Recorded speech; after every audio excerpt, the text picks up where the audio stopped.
What's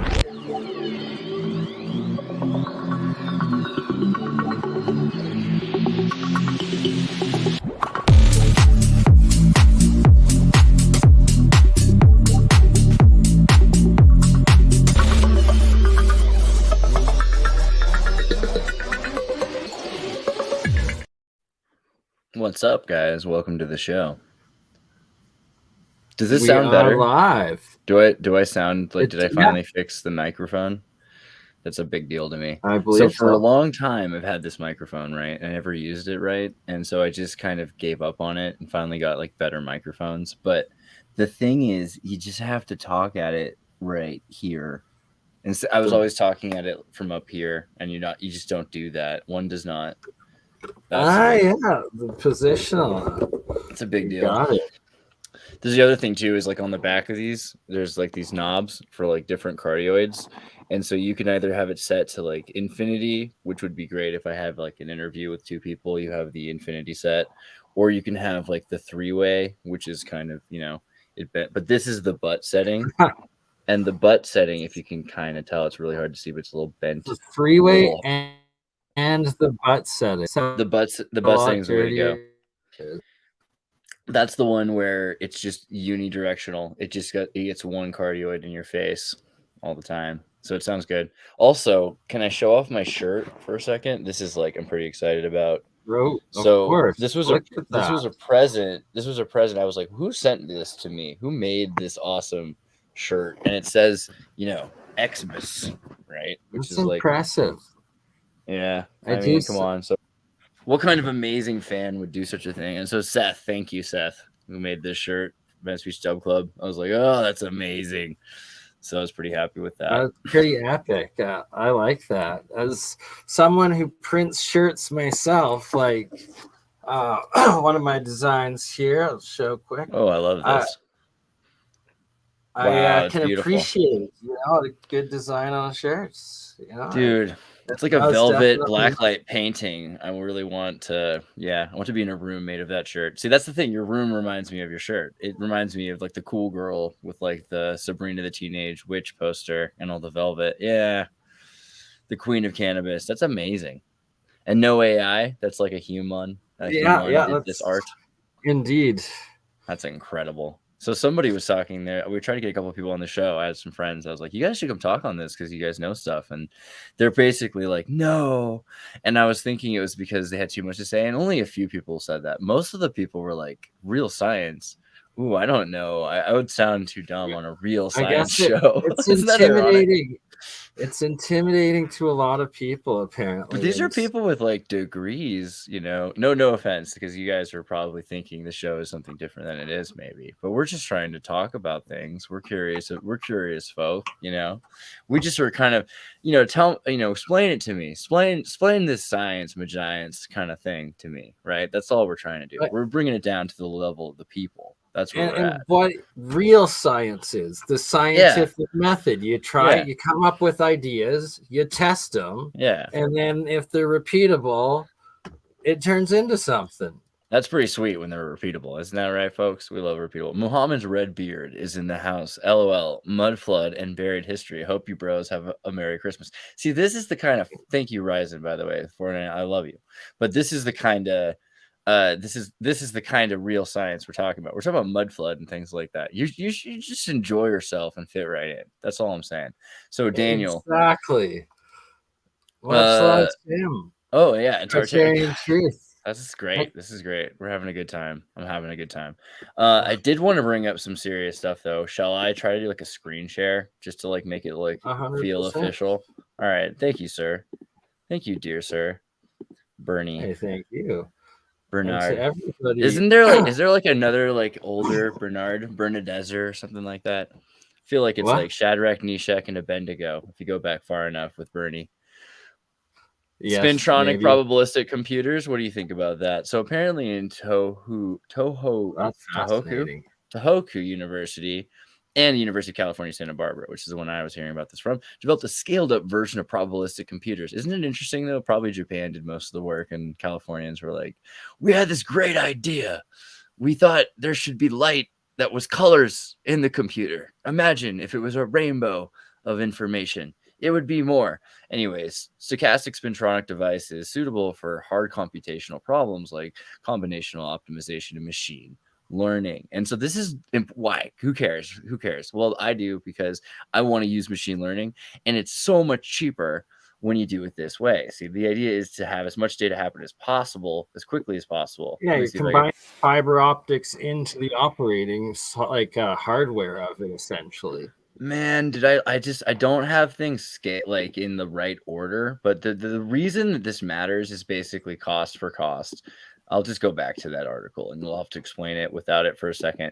So imagine that it used to cost $1 bazillion, like made up amounts of money, to do computations on the scale of, let's say, just the census for people. How many people are what color, and how many Irishmen are living in your neighborhood. These are the kinds of things that Central Tabulation Company did in the old days. Let's just look up CTC, Central Tabulation, IBM. I'll just say IBM. Because the thing, you can see where this is going.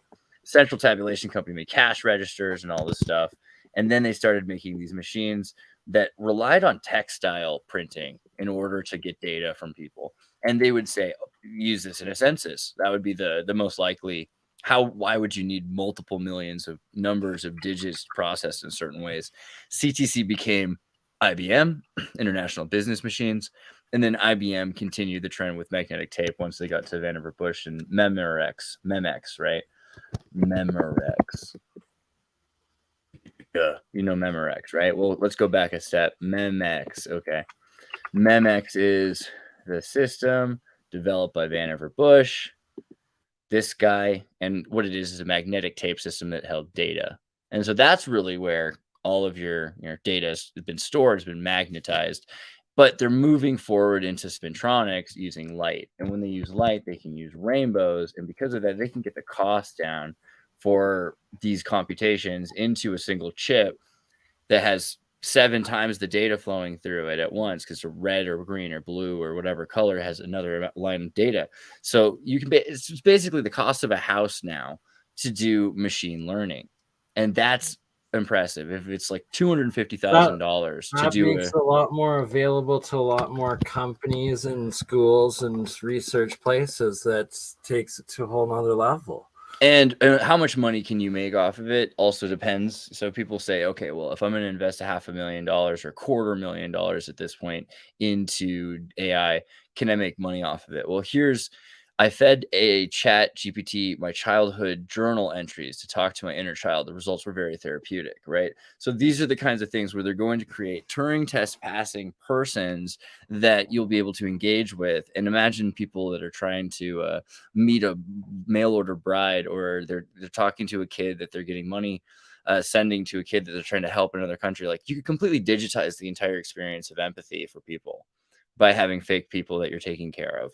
And that's a moneymaker in and of itself. The other thing is being able to figure out what kind of passwords you would use, because you figure out what the person's interested in.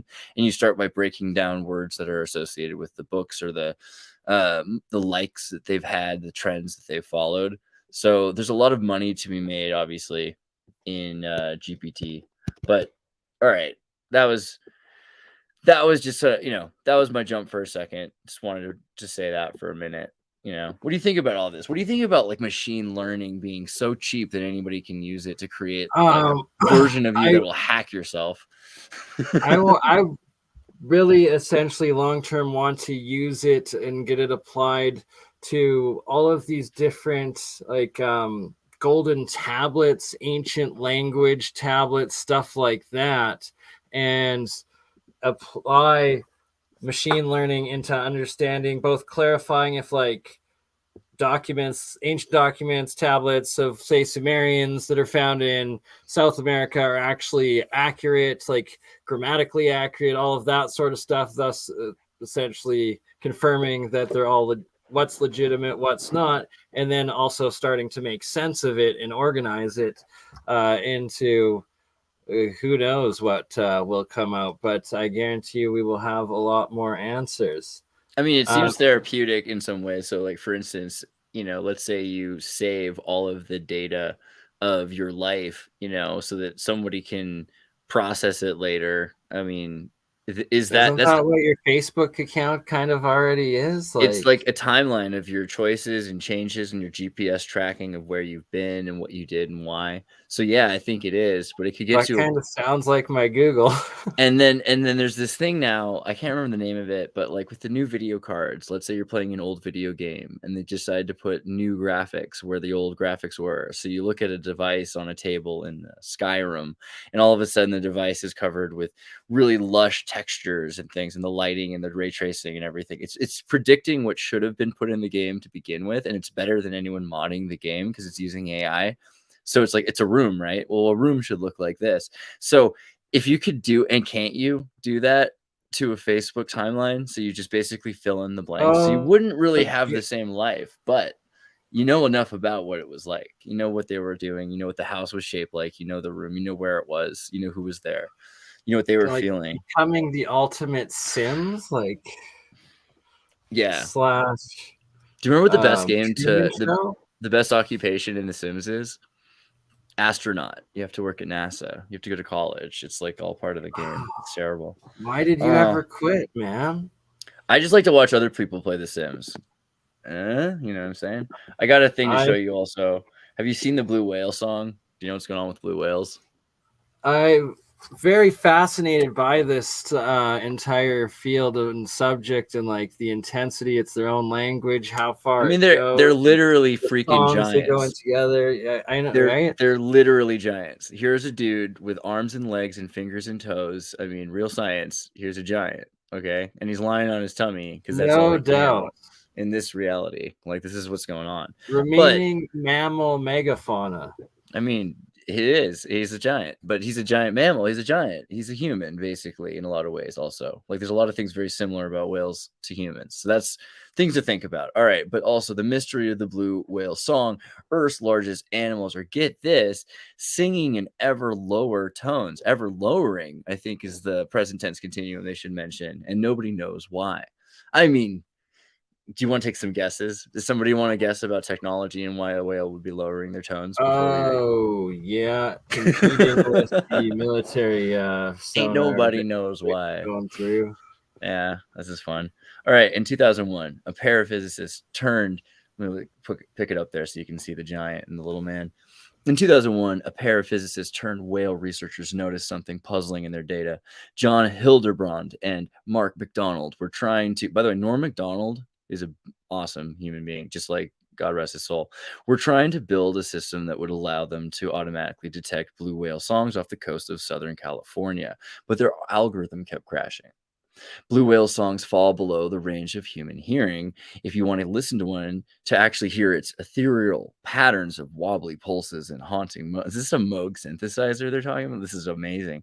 You have to speed it up by at least twofold. But according to Hildebrand and McDonald's instruments, the tonal frequencies of the song had been sinking to even greater depths for 3 straight years. Like, do you imagine like how weak that pun is, or that they had to? Okay, this is weird. Hildebrand thought to figure out if it was just an anomaly or something more. Hildebrand and McDonald embarked on a quest to find some really old songs. Eventually, they got their hands on some of the earliest known recordings created by the Navy in the 1960s and stored on analog cassettes.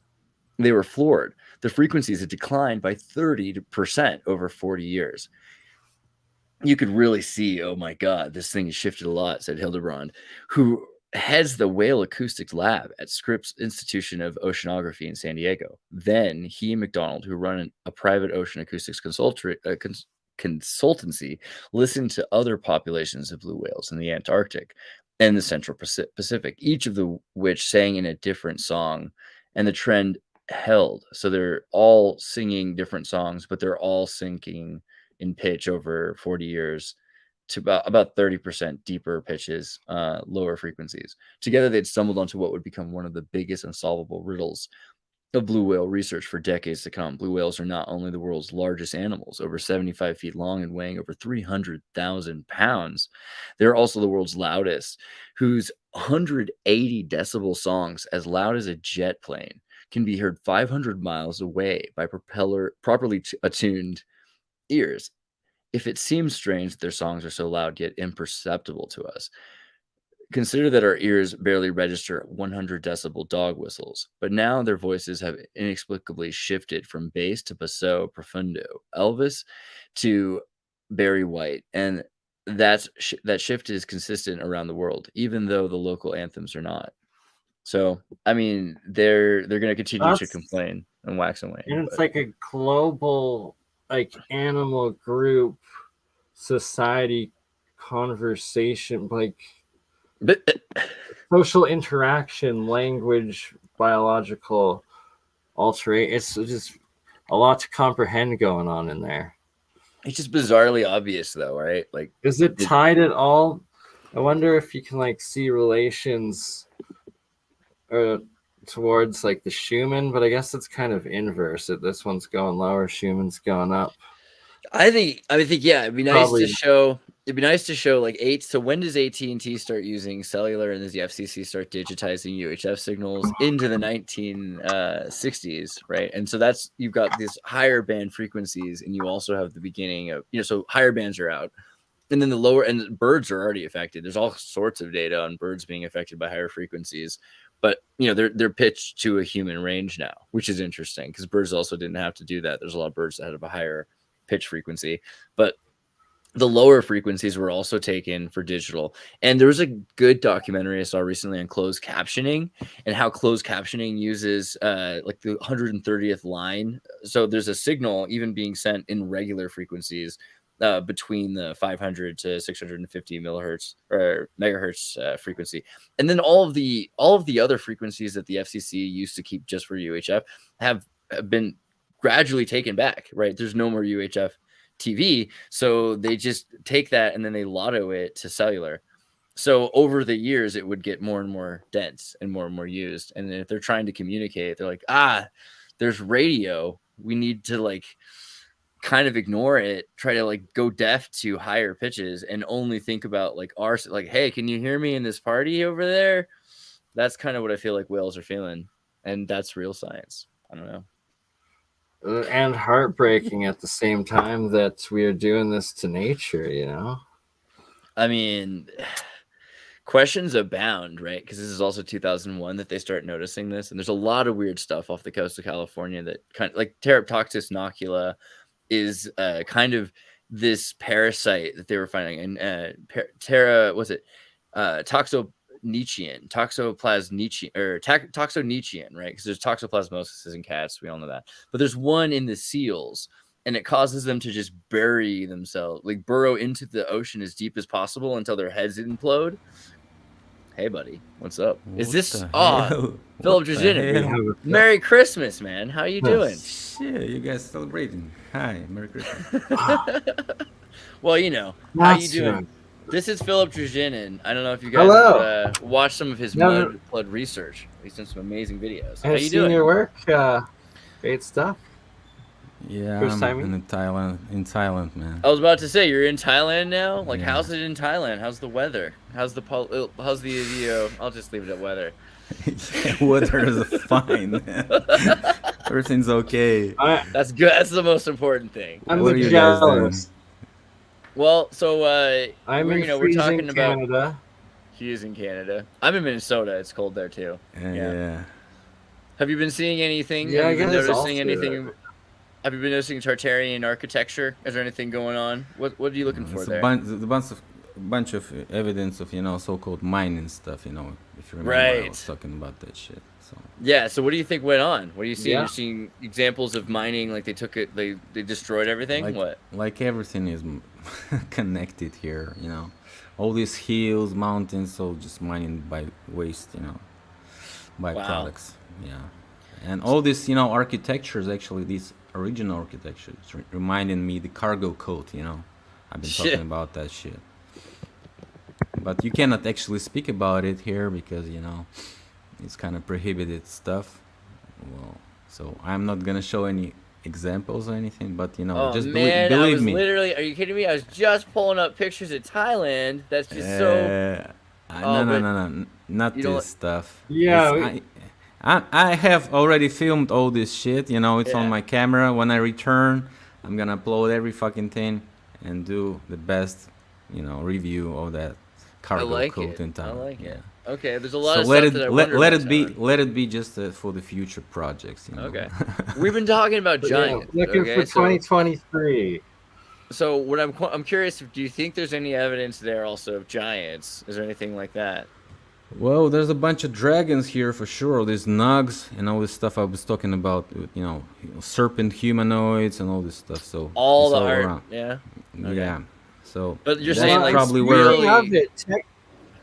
well, technically, we're still like right at the end of the solstice time. So like, I'd be like, if I was in Thailand and stuff, trying to get out to like some of those pyramids or even like anywhere you can with the architecture for like the sun and the moon rising and setting, just to try and get some photos of that and experience it too. Cause there's some cool times. Like myself was at Chichen Itza one time on like the solstice, and that was badass to experience like the dragon going up the pyramid. So it's like if you could catch any of that. Well, so all right, dragons, go ahead. I see dragons as representation of some kind of frequencies, electricity, some energy source. So probably it's related to some technology. A dragon is just misinterpretation or graphic interpretation of what people been talking about. So something that strikes with plasma or fire or strike or something like that. So I resonate with that. I feel Well, you got people saying there aren't any such thing as dragons; they're dinosaurs. The other people saying there are such thing as dinosaurs. I say there are. They're just called flamingos now, right? Birds and things. And you look at some of these birds; they have these biomagnetic compasses in them that they can figure out where everything is. And birds are terrifying. And there were giant birds. I can't. What's more terrifying than a squid or a bird, right? So if a bird could somehow make fire, I don't know, or it's associated with fire, maybe it's mixed in the legend somehow. Who's to say? Do you think it might be a giant bird, or you don't think it's a bird? I don't think it's a bird. I think it's just technological representation of something that you cannot explain to kids or some folks on the ground. Who didn't even see the event or the evidence of itself, So you have to explain it somehow, but you can't. So you imagine something that they've seen, something flying, right, like a bird. That's why it has some wings and stuff like this. Right. But, something like a snake because it has like all these frequencies and stuff like this. And something like an energy or fire, whatever you call it, So the other thing is those frequencies, because we're talking about whales and birds, and how their whales are shifting their frequency deeper, birds are higher.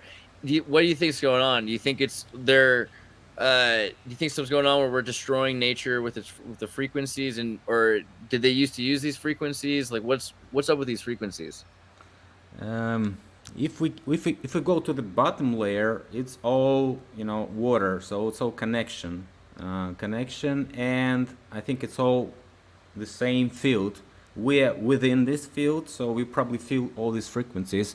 Although since the childhood we didn't learn to recognize them. I think we were blocked by the society, by the by the parents. If we felt something wrong, we were told, oh, it's okay, you didn't feel anything, it's okay. And these birds and shit, they just fly and learn and experience, and that's why they are so good at it, at navigation and stuff.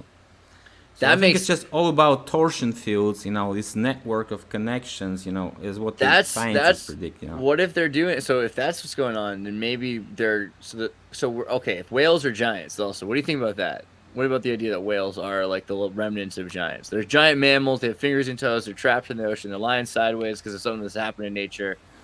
Any logic to that? As what they say, there's always a bigger fish, Joe. So you have to find a bigger fish. You never find it, and whoever is that a whale, a shark, what the fuck ever you're gonna meet, you'll never find it. That monster is always somewhere hiding. So I think some big creatures can exist, but due to the changes in the atmospheric pressure, I think they've fallen down. They're like crawling. Yeah. Probably the size is decreasing. We are not emerging anymore as what we used to be, like big size people. But we kind of hybrids of those big guys and the small fuckers that were helping them. So I think something in average is okay. So let's hope we're gonna stick to that for a while. Man, but then it also means maybe there's a war going on. So they've already conquered us, humans, and the giants, the whales, or what's left. Like they're easing them out of their frequencies. You know, they're taking their frequencies, man. That's messed up. It's like a dog or a cat. Real you know? science. Cat can see in the night. Yeah, so she has night fucking vision. Whale can see what the fuck ever in the depths of the sea, so he can navigate and stuff like this. Yeah, so like the sonar and like how they experience it. It's like they're in an existing reality in a higher dimension than what we can actually process. Essentially, same with like a bat and like their sonar things. Like it's nuts. Look at the fucking insects, man. Just stop at this example for a while. You know, you see so many detailization in each and every pixel of their eyes. We are not talking about human brain and capacity of memory of that brain, you know, which is not calculated properly yet. So I mean, we have to just research as in macro level as in micro level. So I think that's the problem, because we are blocked at both, you know, with some, you know, paradigms and stuff like this, which are blocking by the budgets, you know, robbery, corruption, all that shit that is going on. You see all these scientific projects, and the spending of them is just enormous. So they and have people to get less and something. less ability to have attention. So it's kind of interesting. Like the more and more things are taking up attention, the less and less of it we can focus on. Of course, you just have to be qualified to be allowed to do something. And you waste your fucking time just to qualify for that. You cannot qualify if you have alternative point of view, right? And that's a 100% fact, guys. You will not qualify if you have alternative view, or if you express them, or if you some type an out of paradigm folk. You know, you're never gonna get a license. You're never gonna get a qualification. Your tests and your exams will not be you know, assumed as real, as scientific or whatever. You're gonna be just some type of outcast, you know. Yeah, but you know, that's like fun too, because then you got the counter, you got the, what's that called, where you're the counter opinion, the counter idea. Devil's advocate sort of thing. No, devil's advocate's the other one.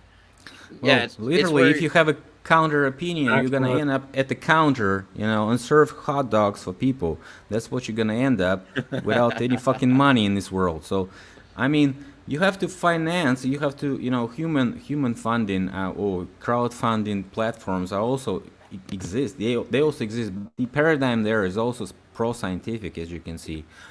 You can probably count on your hand how many projects were pro-alternative and how many funding did they receive, but probably I will not even say a single example which satisfies me properly. All I've seen is just spending money for nothing and just blocking the idea of research, of further research. People gain money, they think that they pay somebody who is qualified to prove something, write a book about something, or do something like, you know, make a video, documentary. Yeah, I like it better when people just build something for the government and don't tell anybody. Have you seen Argentina's Hummel Island fusion reactor, right? And they act like it's a fraud and all this stuff. And some people are like, wait a second. Actually, it probably wasn't a fraud. Maybe it was real. Whoops. Oh, the CIA stole it. Yeah, that's a big deal. And I think this is probably the better way to go. They've been hiding fusion for what, 70 years at least. I don't know an account or anything, but at least since like the late 80s with everybody Fleischmann. Everybody who was doing real research on fusion either ended up in the cement in the bottom of a bay or something, you know, with his feet blocked. Dude, who's Hans Fleischmann? I know Burneye, you were telling me about Fleischmann. What's his deal? He did some fusion work. Or did he just disappear? All right, you just have to keep going. Yeah, nice way to pass that. Get rid of the guy and that's it. You just fucking talk. Well, anyways, I mean, fusion is a big thing in Russia, in Soviet Union. Everybody was talking about it in 60s, in 50s, in 70s, you name it. I mean, 70s was the year of fusion progress. You remember all this scientific articles and conferences about that, and where it is 50 years past. Yeah, exactly. I love when I type Russian fusion, they're probably thinking I mean like a food. The Takamats. They're like Russian fusion, like with like potatoes. I don't know, but this is like a Tesla coil. This is a Tesla coil. Massive Tesla. You know what I mean? Good job, good guy, Soviet. I love it. This is also the Cray computer. You guys just like made better versions of stuff. It's like that movie Armageddon. Yeah. It's just a bunch of crazy motherfuckers there who were really believing in what they do. And that's why these ideas were so, popular. And if you read these scientific magazines of 60s, 70s, you know where all these magazines went, actually. They went to Japan. These motherfuckers just bought a bunch of these books and took them to Japan. And everything that Japan invented actually was from those books, and people were just laughing at it because in the 90s we would buy something that somebody from USSR invented in 60s. I mean, that's crazy. Yeah, I mean, but when people see Soviet anime from the 50s, again, with this won't ever work, but Soviet animation, and you're like, wait a second, also all animation was based on Soviet animation? That's crazy. They invented like the better version of it all. I don't know. Not to toot the Soviets animation horn too much, but I do like it. Still, fusion in the Soviet Union, what happened? If you had fusion, then wouldn't everything have just been fine? You've got Chernobyl running and all that. What happened? Did CIA just blow it all up? They did, didn't they? They're actually like the leading development of both like nuclear hot fusion and cold fusion and warm fusion as well. But then it's like how much they've actually made public and how much they have running or how much further developed it is over there is probably classified and not really well known or well understood in the West, because the West just believes that it's impossible, so they don't even fathom the prospects of it, the science of it whatsoever, I guess, really. And there were some pretty good documents that show how the CIA basically dropped dudes off in planes, and then they like landed, took people's lives, they killed them, took their bodies and assumed their identities, and started living in Ukraine and took over Chernobyl and then destroyed Chernobyl from the inside. That's been basically, expunged from the documents. I don't know much in all dealing with politics. It's who knows. Well, so the fun one that led to this is that Chernobyl was during the Pluto eclipse. So that's I wish I had the Chernobyl Pluto. Come on, show me something. But yeah, it was during like the eclipse of Pluto, and so if you know about what was going on with Joan Quigley, she was the astrologer for who was the president at the time. And they were basically planning all this based on the times that they had, they're like, okay, this will be a great time to destroy Chernobyl because it's the eclipse of Pluto. I mean, it's just, this is the fun part of Real Science, where we talk about the astrologer for Ronald Reagan. Chernobyl killed Pluto. Real science. At its finest. Merry Christmas. But it is for real. It's just hard for people to handle, I guess. I don't know. So basically what that means to me is the Soviets had fusion, Argentina had fusion, and it was destroyed. Why was it taken from us? Well, I think Chernobyl really is somehow related to that, but... You don't think so? No, I don't think so. It's just quite different technology and different situation. Chernobyl was planted or established on a bad foundation place, I would say, because it had some cracks and some misconceptions during architecture project was occurred actually, and some people talk about it was reported. There's reported, hoax. There's a story. It's a hoax, and it was all just geothermal to begin with, right? No. There's still like you can go in at any point with a drone for it to melt down in the insane radiation to try to take a picture of all like the other drones that have died in the graveyard hallway of radiation drones there in Chernobyl. Like that they've been heard about that. No, Chernobyl was actually just several mistakes. First architecture mistake, the project mistake. Second, the placement mistake. It was placed badly, close to highly populated area and agricultural area. So I don't think that's a very good idea anyway. But who knows? Actually, they did what they did. But actually, it was a mistake during the so-called the experiments that they were proceeding in there. So they were testing stuff without proper preparations, and that was leading to some technological difficulties, which led to rising of the temperature and blockage. So that's what was the explosion cause actually. So if they weren't testing that day, I don't know who was actually gave them the order to do that. Nobody. Right. There's a dude got to jail for that actually. Nobody to blame. He wrote a book about it too, and like there's a lot of evidence that he was an agent, but he was actually from the Soviet Union. Let's see, what's his name? And he's got a book like that day. But basically he said, pull the reactors, like turn off the emergency levers. And then they were like, no. It's like, do it or your families get kicked out of Chernobyl. And he's like, oh. So they do the first two. And then the third one, they're like, no, even if you kick out our families and fire us. And so that's why only the first ones went off, right? I forget the name of the guy who's to blame. Anatoly Zetlov, right? He's got there's memes about him now. Yeah. If it was that bad, it would exploded every motherfucker there, right? But they were in control. They were in control. They were in control, and that was actually the mistake, not the catastrophe. It's not some CIA agent who planted the fucking bomb somewhere. No. Yeah, they were just some bunch of boundaries of science at the time, essentially. But you have to understand, Soviet Union in the 80s is just a crowd of a bunch of old communists who didn't understand and recognize the relevance of the time. They were out of time. They were just in the 70s. They were still drinking vodka after Victory Day. They were just useless.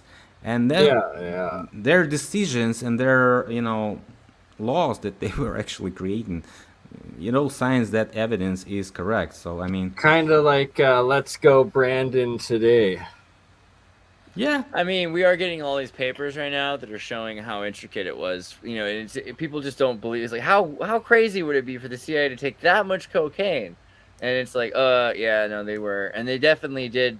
Drop dudes into Russia and the Ukraine to take over their lives. And so it's kind of like, sure, maybe, but are we just growing up in the 90s and we were convinced by the CIA that they didn't do these kinds of things and that it was all our fault and that the Soviets were just drunk? I don't know. It's hard for me to be just completely convinced that the Soviets screwed up that bad, but maybe it's possible, Soviets did screw up, man. As what I researched, Soviet Union in the late 80s is just, mass, a traitor led by a traitor, and all have the same ideology just to ruin the fucking country and take whatever but if you look into CIA sabotage of the Soviets, it is pretty brutal. Like every step of the way, it's like, oh, those sneaky CIA just like cutting the line. Ooh, like they blew. I don't think CIA has a pretty big role. I think MI6 played a big role in that. So CIA not really. CIA had MI6. The cocaine though, and the UK has always like hated, even now, like they're just like the provocateur against the Russian bear. Yeah, the Tartar bear from the beginning. Yeah, I mean, you don't know. You don't know the story. Actually, in the 60s, USSR loaned Great Britain a bunch of money, and if that wasn't that money, I don't know what Queen would have done to save the country. Actually, really. But after that, it all changed around, and they started to hate it, USSR again. So I mean, we're not gonna pay you back. Screw you. Yeah, I think it's all about this Romanov's cash that they actually carry still in their banks. I mean, that's a huge load of money there, and you have to prove that these deceased corpses that they found are actually Romanovs to claim that as their own, property, because they are the closest relatives to these ex-Russian Tsar family. So. Oh, that's a very good point. Yeah. Actually. Also, Stalin, when you look at Stalin in the Rothschild connection, right? Because he would get arrested over and over again, and he would go to jail and he'd escape, and he would get arrested for robbing Rothschild banks, which he used to get Lenin started. So a lot of the Soviet Union tied in both directions. Lenin received money from the German intelligence, from the German agent. He was a Jewish guy, but he was a German agent. Everybody knows that. His name was Parvus, and Lenin was actually in Switzerland when the revolution already took down the Tsar, took down the previous regime. But Parvus, as German agent, wanted the Russians to stop pushing Germans from the Eastern Front. It was a war where everybody was surrounding Germany and kicking its ass, but Germans wanted to stop that from the Russian front and get rid of this pressure from the Western front. So and that's why they bought Lenin. They bought this huge amount of communists. Stoops just make it. Stoops. What up? What's up, Stoops? What's going on, boys? How you doing? Welcome. Put the baby to sleep, mate. This is the long-awaited first appearance of Stoops on the channel. I'm feeling nervous, bro. I'm feeling nervous. And also Philip Drusen, and on the multi-stream. What a great Christmas, dude! Welcome, guys. It's pretty great to have you guys. Get rid of. Philip's in Thailand. Stoops is in Australia. So I think we've done like a pretty good thing here, really. Not right? Yeah, we're in the north right now, in the Great White North. Where it's super cold. And I'm down here near the ice wall. You know what I mean? That's pretty good. Yeah. The barbed wire wall or fence, maybe, but it's the icy in Canada and Minnesota right now. Pretty bad. Do you have any thoughts on nuclear fusion, Stoops? Me? Yeah. Well, I'm not. I wasn't up to date on what you were talking about, but not as such. Not really. Sounds like a good idea. Yeah, we haven't been prepared yet. Also, I just No. Yeah, I just like conversation. I figured nuclear fusion was something kind of general and open-ended. We can talk anything science. Just like what can you apply it to? That stuff that they've been saying about those modular nuclear power reactors or whatever that they're building. Like it's like a reverse. It's a solid state or something like that. SMRs, the small ones. Yeah, and that looks interesting for Australia. I want the ferrofluid, so it's made out of ferrofluid, and then you just turn off the electricity and it melts. So if it melts down, it literally melts down. You know what I'm saying? That's what you want. Yeah, but it looks like a good idea for a country like Australia. Only 20 million people, or whatever, 26 million people, whatever they say, and if that's not that many people, you have to give power to. Meanwhile, they're like all the power prices are going through the roof here because they're shutting down all the coal plants. That's the thing, right? It's that great reset vibe, right? So does it feel to me or you like, do you guys feel, or is there a we feeling here on all the money being drained out right before free energy arrives? Free energy is about to be here. They just don't want you to have any money to buy free energy once it's here. Yeah, or is it just a bait and switch? It's like all these rare earth magnets and all this sort of stuff, like lithium and all that. It's all none of it is actually renewable. You know what I mean? Because it's like coming out of the ground and all that shit. And it just seems like they were saying in Australia, it's going to take like $400 billion or something like that to rewire the whole place to make it green or whatever. But we're already wired up. You know what I mean? So here's the biggest thing about fusion, but it's also hydrogen is the key aspect of the fusion, and that everywhere you hear, hydrogen is the future fuel, it's about to happen and this and that, but then they never give you any more on it. And the reason is because the hydrogen comes from water and putting a small amount of electricity into water, and now you're turning water into fuel. So then instantly the petroleum industry is just gone and everything else is gone. Because from this point forward, we're now using water as our main fuel. You haven't heard about where hydrogen comes from, actually. Where is it? Primal water? Where does it come from? Tell me, guys. You're supposed to learn. Yeah, hydrogen comes from natural gas, guys, from methane. That's where it comes from. That's where the production comes from. That's the cheapest way to. The cheapest. Yeah. Well, so that's how they're trying to do it that's how they're trying to industrialize it as out of the natural gas, so then it's still the same gas companies utilizing it as opposed to just using water to do it. Because even that natural gas in Australia back in like when I was a kid, all the ads on TV were like saying this natural gas was this new clean energy. Like you can go look it up, like all these old ads from the fucking 2000s and the 90s, and now they're like pretty much fucking getting rid of natural gas, and the prices are going right through the roof while we're still sending it all. We send a lot of it overseas for our people to use and shit. So I don't know, such a resource-rich country like Australia, just seems like confusing that it's all like everything. Same with Canada.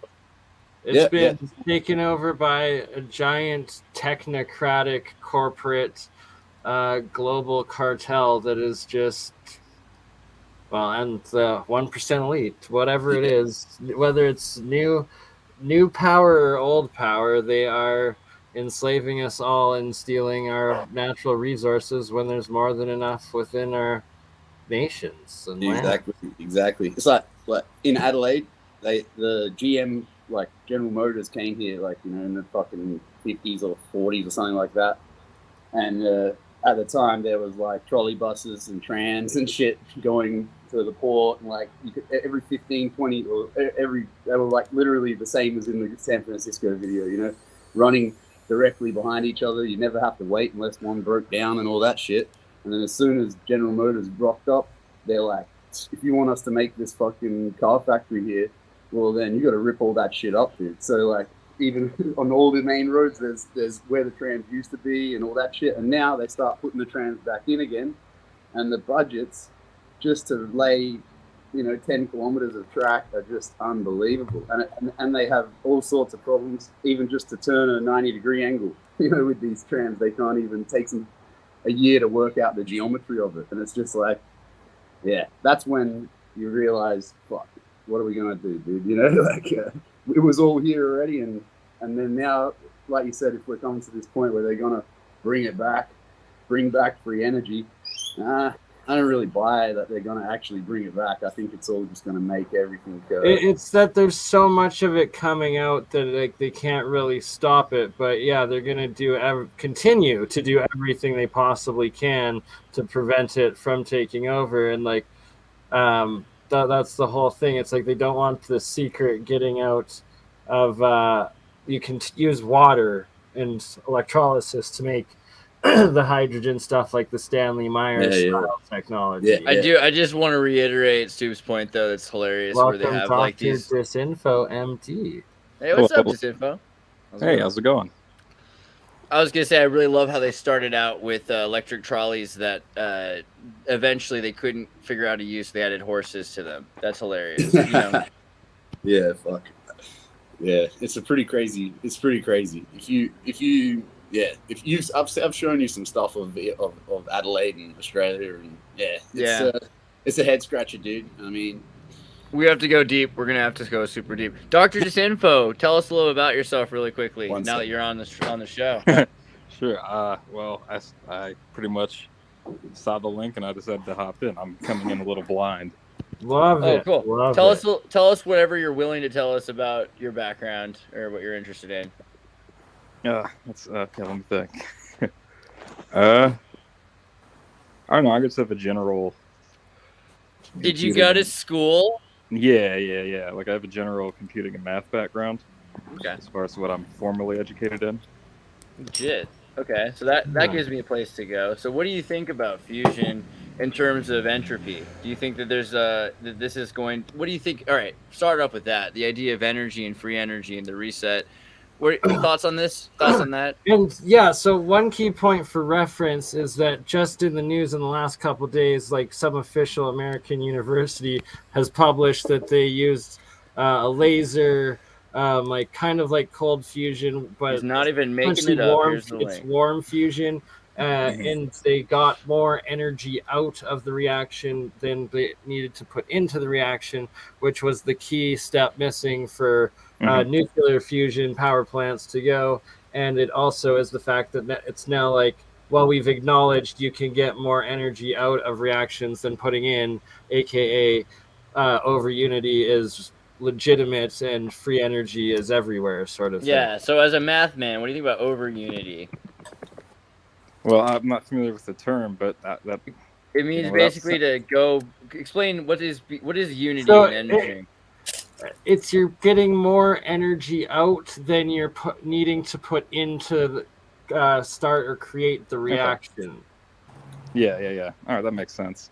Well, it seems like something to be cautiously optimistic about. I would, it sounds like, without knowing enough about the mechanics of this, it's big. I assume we need to see more before we say. I mean, obviously, it sounds really promising, but it also sounds like something that could be kind of blown up before it's really known what's really possible. But that is a very good point right there. Like what happened with that Martin Fleischmann you just had there back in the 80s. And that was the first cold fusion acknowledgement publication of it being real reaction, and then the entire academic community. Sorry for the head rush of tab switching. Yeah, I was just trying to. I'll get right back to him, but really quickly, I want to say the laws of physics don't actually exist, meaning that we keep thinking that there's these restraints, and then we find that there's actually a way around it. The question about over unity comes from if you're getting your energy from potential field, or if it's literally possible to run this in a vacuum, whatever that means, completely without anything else, if it's producing energy on its own once it's started. And that's a hard question if it's possible. Do you think it's possible isn't that the opposite of what you're taught to believe in school, right? That it's supposed to be impossible. It is. So yeah, it should be, I would think. That changes a lot of things if it is possible. I would assume there's a lot of conclusions then, right? That kind of that just kind of cascades out if you can just pull energy out of nowhere. And I don't believe it. You don't, yeah. So that's the question. So this is the thing. So many people have come up against the wall that energy cannot be created or destroyed; it can only be changed. And so that you're getting energy from so many devices that have all been shut down and rejected, and now this is like the official verification. If it's like accepted that now everything can start being published publicly and no longer being denied. But even in like biomechanical fusion, like even in like the ATP, ADP cycle, like a certain amount of energy is lost, right? There's a certain amount of energy created, but there's energy lost in the cycle as well.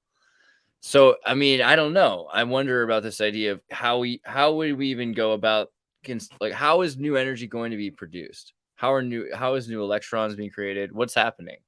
Well, my assumption would be at the most kind of, at the very least, it would be some system that we don't really comprehend or understand yet. And that's where it would be coming from. That would be my what would seem like a reasonable assumption to me. But I mean, it's possible, I suppose.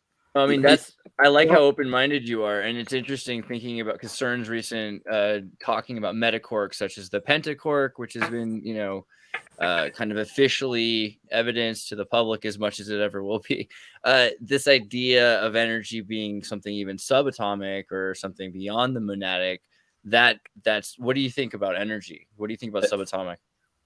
What do I think about energy? It's a hard question to answer. Real science? Okay, cool. I don't know if I really know what it is. I'll be honest. Like, well, what we does described anybody? Kind of like a phenomenon, right? I don't know if exactly. Energy is everywhere. Yeah. It makes me think of my ayahuasca days, where you start thinking shit like, everything all energy goes back to the source and then gets recycled and put back in. Like, you fucking you're thinking, I'm going to become a vegan or something like that, and it's just like, well, it doesn't really matter because everything gets recycled and put back into the system anyway, So I mean, I feel like I'm going to get nothing out of reading the Wikipedia definition. So I'll just, it's the energy's continuing in, and that it's a higher dimensional circuit where the big debate was that, it's a closed system, it can't come out of nowhere, but it's like, you're just pulling these energies in from higher dimensional systems or higher setup systems, energy systems and transfers. It's not Phil, like I believe what I said. I was just saying what I used to think. Phil, what do you think is energy? I think it's frequency. What is producing frequency? Yeah, what is producing frequency actually? So is it the resonance that we all produce that, you know, can be resonated from some source and, you know, reflecting the energy back? Who knows? So maybe, or maybe it is something from outside actually. And here goes the boiling room theory that everybody was talking about several years ago, like in that movie with Jim Carrey, right? Where everybody was having control of weather, tides, and so on and so on. Who actually knows how it works down beneath? I mean, we think about vibration. When we talk about frequency, you think about vibration. I don't know, is it safe search? I better be careful on the internet here. But vibration's interesting because you've got, like, you know, bass guitars and these strings and everything. And we're looking at physical model synthesis, right? Physical modeling synthesis, right? Which is the idea of taking wave models and studying how they're produced in order to get really realistic, kind of like ray tracing, but of sound, right? So you can kind of imagine what a metal or wood or some kind of material would sound like. But this is able to emulate what the human ear is used to hearing because it understands the quantifiable physics, right, necessary to produce that kind of wave. And that's, earlier we were talking about whales and how whales they're lowering their frequencies, and our hypothesis, I don't know if we could just call it a theory, is that it's because it's been happening since humans have been using those frequencies. So it's been shifting. They've been trying to get out of our frequencies. And we're getting to a point where we have less and less control over these vibrations. And maybe these vibrations are very important. It's an interesting thing you were saying before about, you know, the getting out more than you put in sort of thing. I've got an example of it here, maybe, where you get out more than you put in. I'll show you. Hold on. I like where this is going. As do I. I know what it is, too, and it's great. It's relevant. That I don't know. I mean, look at that, bro. You know, it's a fucking bag of, like, sawdust. All right, maybe I thought you were pulling out a baby, but that's still amazing. Yeah, well, but no, yeah, it's like, it just trips me out, man. You get like 3 lots, or you can get 2 lots like this out of it. All you're doing is spraying water on it. It's just mixed with sawdust and a bit of fucking, like, rancid nuts or something. I don't even know, you know. That's some dope mushrooms. See, and that I'm all for. I'm all for field, and like that's beautiful. I want to eat. And farm, like producing your own like natural food. It's an essential part of. And the amount of yield you get out of it, it's like unbelievable. Like, yeah, everyone when they see it to start with, they're like, "What is this?" And it's just these tiny little things. This is only 5 days, you know, 5 or 6 days of spraying fucking water on it. Not even a lot, you know. Just seems like there's something to it. I don't know. Right, I agree. But that's back to field, you know. So when we look at field and we think about energy, it's very hippie. But it's great. We have, if you live in reality, you have, you know, the sun and you have the water, and these things are there. What they keep trying to defeat us with is vacuum, saying if you're in complete nothingness beyond the thing, if the thing itself has started, okay, but beyond that. Can it create? I mean, this is the God particle at that point. If something's able to produce more matter, I think is what we're talking about, even because or something, because it has to be able to have potential energy beyond just being stored. It has to be generative.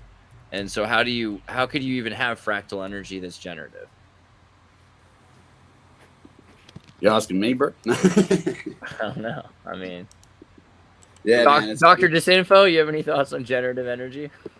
Also, how is that distinct from what we're talking about? Are we talking about the more than you put in, or right? It's kind of this idea of over unity, because it's the idea that if something's able to store a pattern that then causes something to produce more energy. It's like reverberation, right?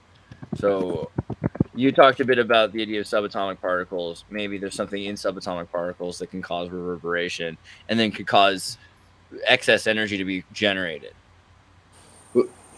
Isn't that essentially what they say a nuclear bomb does, you know? Isn't that what a song is, though? Also, this is Solomon magic. This is how the temples are built.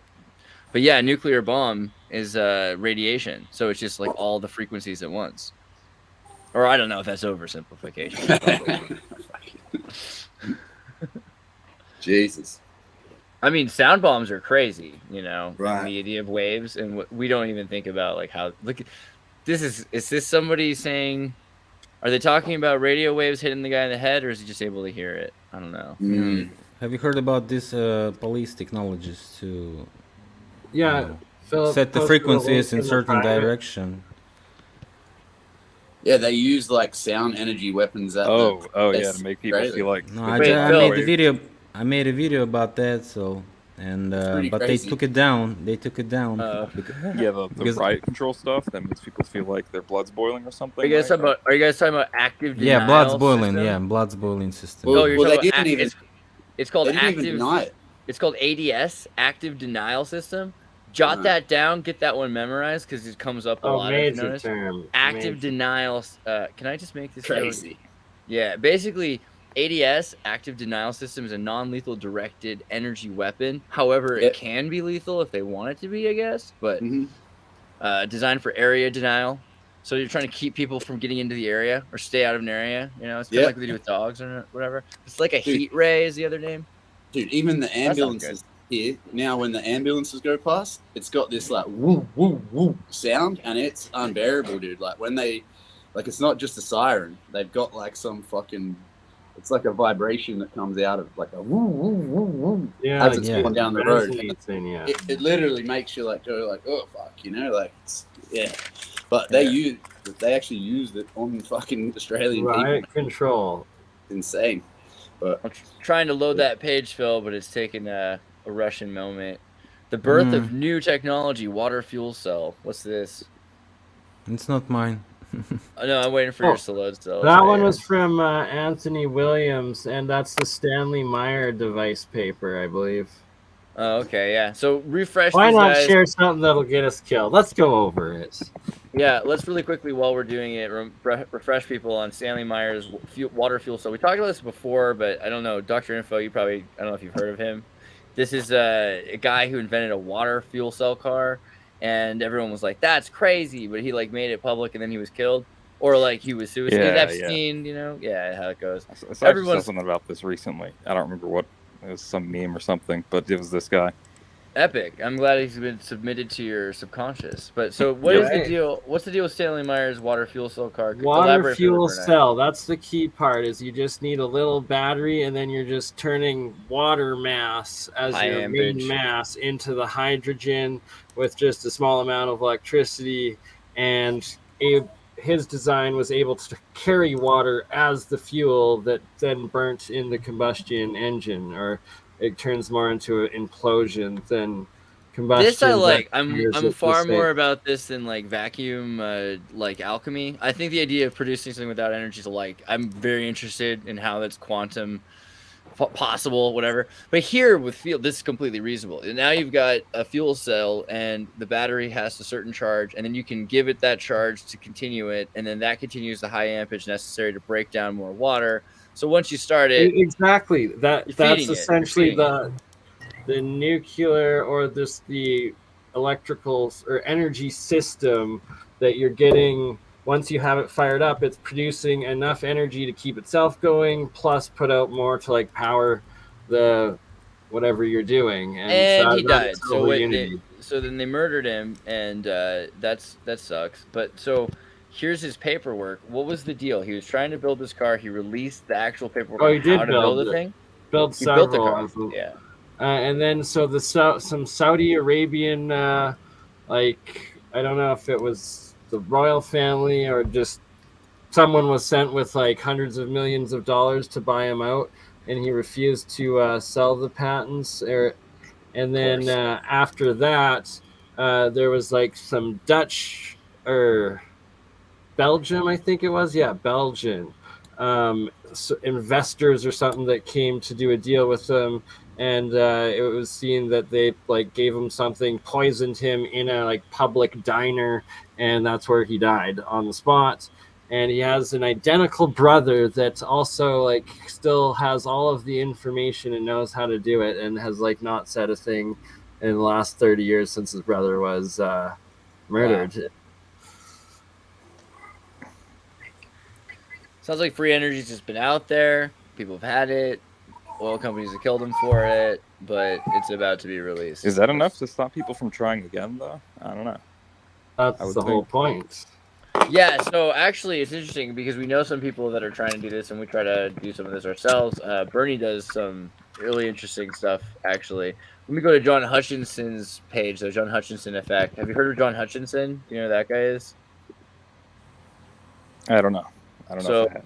He's this Canadian scientist and physicist who does just like he's like hardcore, you know. He's got every machine that the military let him keep, but he will implode metal, you know, with high voltage electromagnetism, and he's created a thing called the Hutchinson effect, which is high frequency energy applied to mass using Tesla coils and high frequency radio waves at a 75-pound solid steel ball, which causes mass induced by a high frequency wave increase in frequency, causing levitation, right? So this is the ionic lift. If you remember, if you ever played with the magnetic trains or magnetic magnets in general, you just put them against each other the wrong way and they bounce away.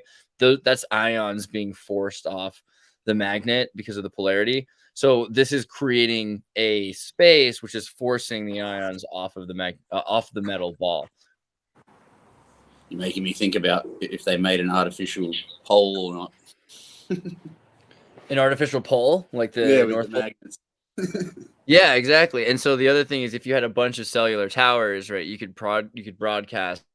You know, you could use all Tesla sorts of things, right? And so you could create solid state crafts that would float using magnetism. Yeah, they're saying it's all about magnets, right? Like rare earth magnets. Like exactly. So magnetic motors that they've now got and developed essentially are over unity motors and engines, and they're all made by a bunch of spinning magnets and coils together. Every drill, every like electric drill, fucking saw, table saw, all that shit. If it's ran by an electric motor, there's fucking magnets all up in it. Even air powered tools will have magnets in them. There's a company right now not that I'm an investment person or whatever, but there's a company called Pensana that's trying to build like a rare earth magnet processing plant in Africa that's like completely, green and all this shit. And like, I've been looking into it for a while, but yeah, it seems like it's gonna be harder to get than lithium. You know what I mean? Like, to get these rare earth magnets and get them processed properly and shit. It's deal. People will be scalping them out of their old hard drives. Yeah, totally. Edward Lee Scanlon, right? You know, the guy who did Coral Castle. Have you ever seen Coral Castle? You know that one? Yeah. Oh yes, and love it. I get the wrong window. I don't know. Oh yeah. If you got it, good. Go for it. One of his books is The Magnetic Current, and it's like there's a whole other energy, like science and field that is the current of magnetic current, not just electric current, but there's also magnetic current, and it's been completely ignored by our current human understanding and engineering and usage. And it's one half of the electromagnetic system that is electricity.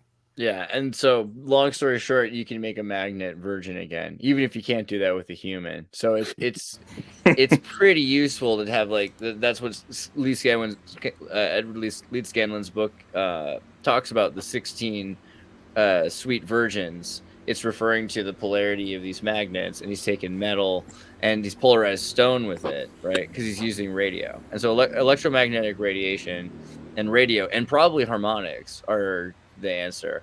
But Phil, is this your page? Show us. Yeah. So I just wanted to, talk about it 20 minutes ago, but eventually we ended up about hydrogen and nuclear, right? And I love ADD, but keep going. Yeah. So what are they trying to do in 20s? So in 2021 they started to innovate in this hydrogen production thing from the gas, because all these Russian gas pipelines, gas facilities, and so on, gas capacities. One of the biggest amount of gas natural produced. So I mean, Russia was supposed to be one of the first hydrogen suppliers of the European Union, because the European Union is planning to use hydrogen soon. Natural gas is not very ecological, is what they say. So all these pipelines like Nord Stream 1, Nord Stream 2 were produced to also transport the hydrogen. So it's also capable of that. So I mean, that was quite a big pain in the ass of other guys like United States and so on. So I mean, this is why the war is starting exactly at this time, when it's already, as you can see, there was a roadmap. First hydrogen producers will be Gazprom and Rosatom, and they have a roadmap. The companies will launch pilot hydrogen plants in 2024 at nuclear power plants, guys, at nuclear power plants, because they have to have energy to process the gas and create hydrogen from it. So gas production facilities and raw material processing enterprises. So it's all available in Russia. Russia is full of resources. So in 2021, Gazprom is developing a test methane hydrogen gas turbine already. So it's all working. And boom, so we have Nord Stream 1, Nord Stream 2 explosion recently. Yeah. This is really interesting. I mean, because people keep talking about isolation and what's going on with the petrol. Wow. So it was all a plan, a scheduled event to Russia to change from gas production to hydrogen production, and everything would be fine. Germany would proceed as one of the best economies in the world, as it is actually number 4, number 5 right now. And right now what we have, companies that live in Germany, guys, Volkswagen, Bosch, other companies that just moving to United States and gonna pay taxes there. So just because of this raising of prices on oil and gas, the giant economic war that the U.S. is hustling on everybody. I can't wait to buy a Lada. I can't wait. And the reason for this, huge hike in the prices is also to even the prices and the expenses for the free energy producers, or not free energy, for green energy production, and the oil and gas production. So it kind of become even, because oil and gas was a little cheaper, and it was always hard to fund and finance all these projects concerning green energy. And right now, when oil and gas is pretty much expensive, it's kind of even in price, and they can spend more money in green scam projects, actually, because most of them don't even work and won't even work ever. So that's why the reason of that. So this is whole picture is what I see. Yeah, absolutely, right? Like the green energy stuff is such a scam. It's insane, and it's the exact opposite of over unity. It's under unity, and that they just waste so much inefficiencies of resources to generate and use the current electrical grid system and heating systems and stuff. I mean, wherever there's CO2 from carbon, there's like rainforests. So it seems like we're in good hands to have that. Here's a Geet engine. Talking about carbon, guys, carbon, as you can see, the biggest carbon spill in history was also related to the explosion of Nord Stream. The huge bubble that were flowing into atmosphere, all these CO2 there, that's just enormous, Well, I also think Yeah, who is responsible for that? Actually, nobody. Nobody cares. Nobody cares about thousand Wait, airplanes. Doctor Disinfo, did you have a question you were saying? No, I was just going to say also that compared to other kind of ecological threats, the fluctuations of CO2 are something that can probably be adapted to within reason. Right. So there's a big thing on that, the vapor canopy. So this is kind of fun. This idea that at some point, what the water vapor canopy? What do I gotta type in? Tell me, Bernie. Water vapor canopy theory. Not actually sure how to look it up, but yeah. So it gets a little biblical, but if you think about it, this idea that there's a lot of water, that there was a density of water, kind of like Venus at some point that covered the Earth, and that because of that, even if there were giant trees, then there would be giant megafauna around the megaflora. And so this might explain some of the megafauna that we had that might have been larger than is reasonable today, right? So look at a blue whale, like we were looking at earlier, and compared to a human comparison. How about that? I'm just going to run to the bathroom, Andreas. I'll be back here in a couple minutes. No worries. But we were like just kind of saying, hey, here's a human. It's a giant mammal with fingers and toes inside of its body. But it has to lay, and it's 30 meters, 100 feet tall. It's a 100-foot tall giant, right? But it has to lay on its tummy, and maybe that wasn't always the case. Maybe at some point we're talking about megafauna that were able to deal with this vapor canopy, and you've seen like the silicon trees story, but there might be something to it. This idea of giant trees that were maybe mushrooms or something. Oh, no, not actually trees though. Yeah. Right, yeah, there might be something like that. There was like excreting minerals coming out of the backside of this mushroom foam plate that was 5 miles wide. Right, you've seen the giant mushroom. 5 miles. Yeah, because I do at the very least watch a lot of videos on the I forget what they're called, but those early fauna periods of the fossil record. Those are always fascinating.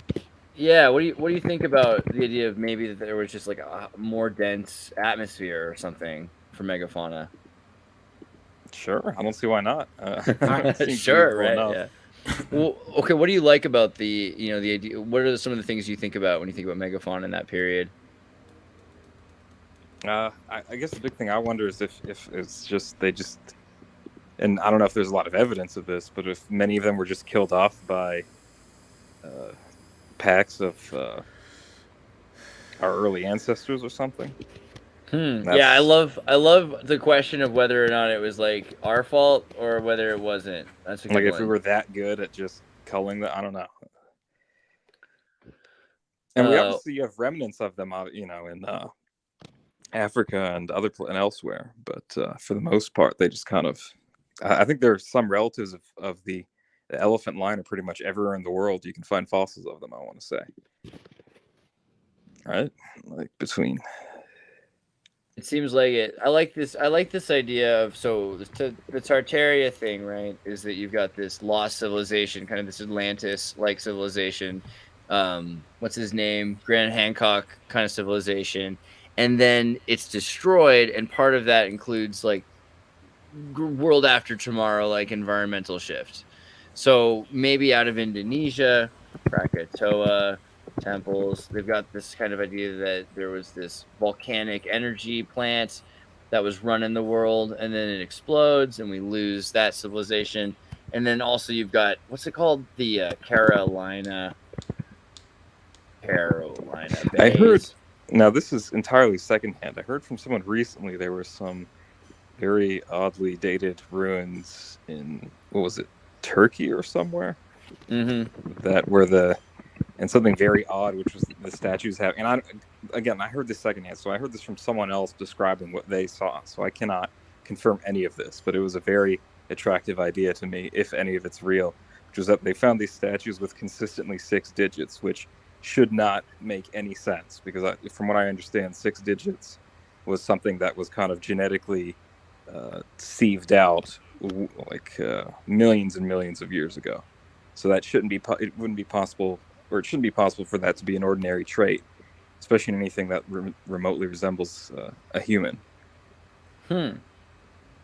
Like, what do you mean? So in the DNA or in the architecture of the? It was in the architecture. Yeah. If I were in the DNA, that would be a big deal. But So I don't know if radionuclear method of date tracking, you mean? Radionuclear method of date tracking? Right. Yeah, that was the dating on it was. But well, again, it's not precise. Everybody knows that. People who actually research, they know that you have to always use it along with some other methods. So if it's not correlating with other, so it's not working. That's what they say. Right. The biggest problem with radiocarbon dating, if that's what we're getting into, is nuclear volcanoes, right? And so you can think about Oklo nuclear volcano, which is the Queen example, but there are volcanoes which are on top of radioactive areas. There's a lot of volcanoes, and they even because of that produce plutonium, at least scientifically. This is the official story. It could also just be that this is an ancient Tartarian power plant, right? But according to IAEA, International Atomic Energy Agency, and a lot of French people from the 70s, there's evidence that this is somehow possible, that you could just have volcanic flumes that work sort of as linear accelerators and could actually deplete uranium-235 and produce plutonium.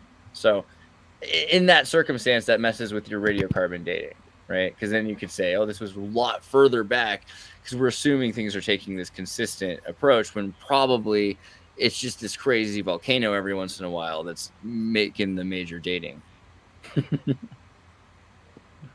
But then you can use the ice. It's not the only problem. You have to search for more. There's a lot of I know it in general, but by the way, Fomenko, the guy who created this new chronology historical religion, I would say, so he also has a book where he also talks about each and every method and criticizes it, and that's why he made this mathematical platform to decrypt the timeline.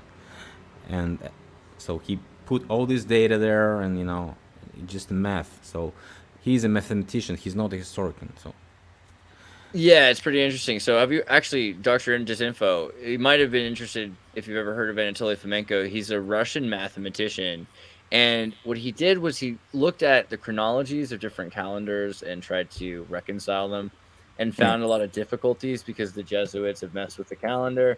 And there's the Hebrew calendar, and then there's the Islamic calendar, which are more synchronized. So using that plus Russian dating, basically found like 1,000 missing years, basically, that the Jesuits have been hiding or something like that. What do you got, Phil? What do you got? Let me jump in. Actually, the idea of that was based on the research of Isaac Newton. He was the first guy who actually measured this information about lunar, solar eclipses, and so on. So he was the ideologist. Then some other Masons started to do that, and one of them was I just forgot. I have a video about that. Each and everybody was mentioned there. And Fomenko was the guy who was joining the crew, who was actually one of the researchers. He wasn't the only, but when he left the group, he made a book printing machine and started earning money on his story. So but the idea is very great, I think, because it totally debunks the official timeline, and I believe it. Actually, I believe it, although I don't have all the instruments as what they have, but I believe this one. Yeah, it's pretty crazy. Oh, by the way, hey, Julia, I wish I could click on this button, but I'm through Burneye, so Burney's gonna have to come back and click on it. Merry Christmas! Thank you for the super chat. That's super awesome. We love you, Julia. Yeah, but looking at this idea of like chronology, like who cares, right? What's it matter? Except if it comes back to this idea of the reset, then all of a sudden you've got these places that they've added 1,000 years to them, maybe more. And we've forgotten the names of the real countries and what languages they've spoken. And so it's really easy to just take over their properties, create new laws, and force them into, some sort of a wage debt corporate state slavery. Exactly. The movie Avatar. Yeah, right. Well, the Carolina Bays, which I kind of shown a few times, I think are really interesting. And here's some of the LiDAR pictures of them. but they're these giant holes, you know, that looks like something exploded, and there's just nothing there. There's no asteroid. And for a while they thought they were asteroids, but they aren't. So the next thought is that these are giant chunks of ice that were shot out of volcanoes, or volcano pressure in North America pushed out, and then these giant glaciers that were this big landed. That's pretty creative. I don't know about that. Do you got a third idea? What do you think happened? No, I don't. It was pretty weird. Here's a crater, and then here's all the other spots, and as far as they would have gone. It's pretty nuts. You know about Yellowstone, right? Yellowstone supervolcano? Yeah. So, I mean, like, right? This is the last one. We're up for the next one. What do you think? How long before the next supervolcano destroys us all? Take your bets. As a guy who actually lived there for a year, I would say nothing's scary and nothing's going to happen at all. You think it's just like nice fume, like they got it all set and it's just going to keep bubbling?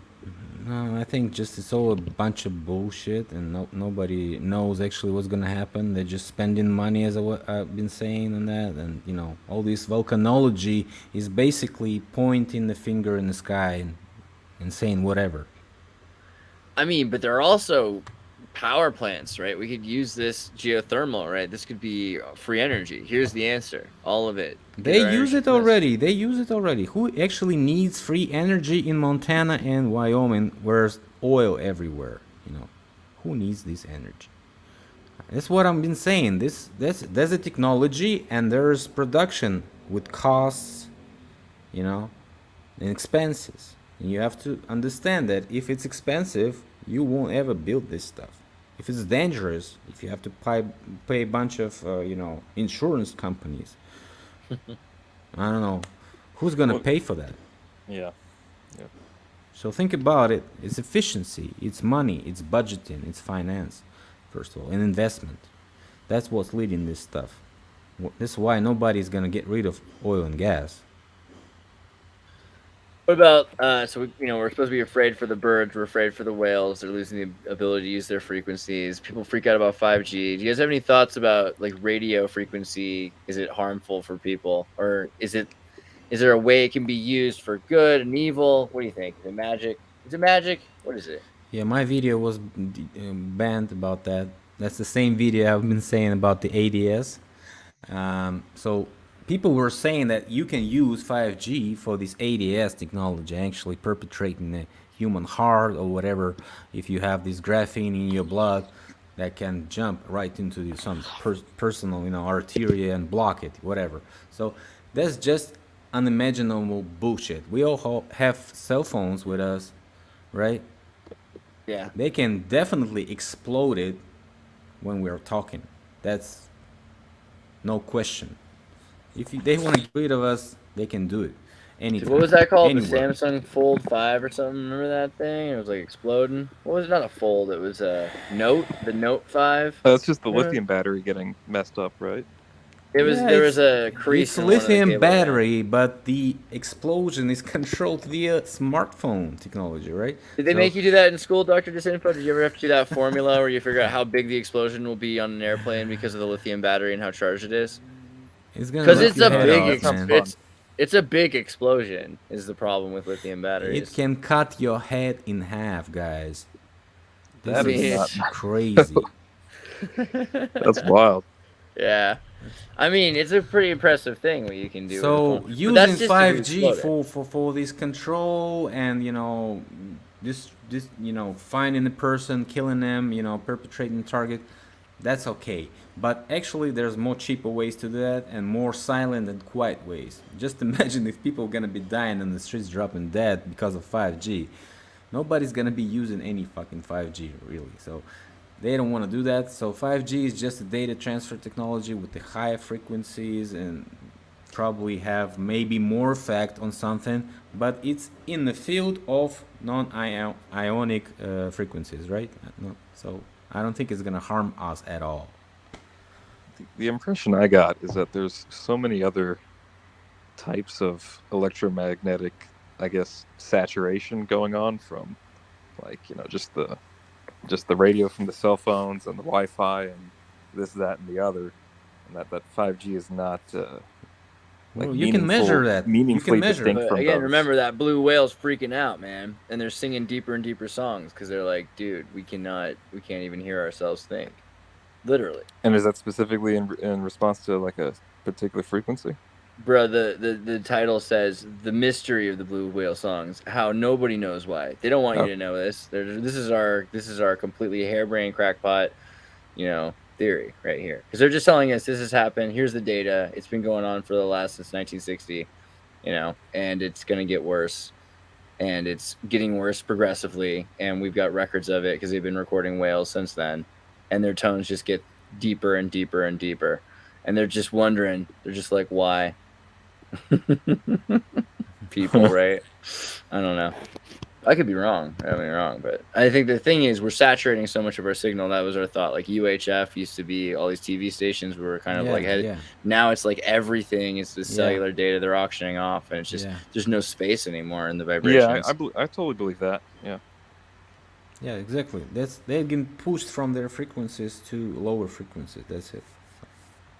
And birds too, right? Because birds can sing. We're singing higher frequencies, and we're all being pushed into this middle range, right? So our density. I think there's probably other even worse consequences than that, though. Just from I don't know that we know what it's really doing to us long term.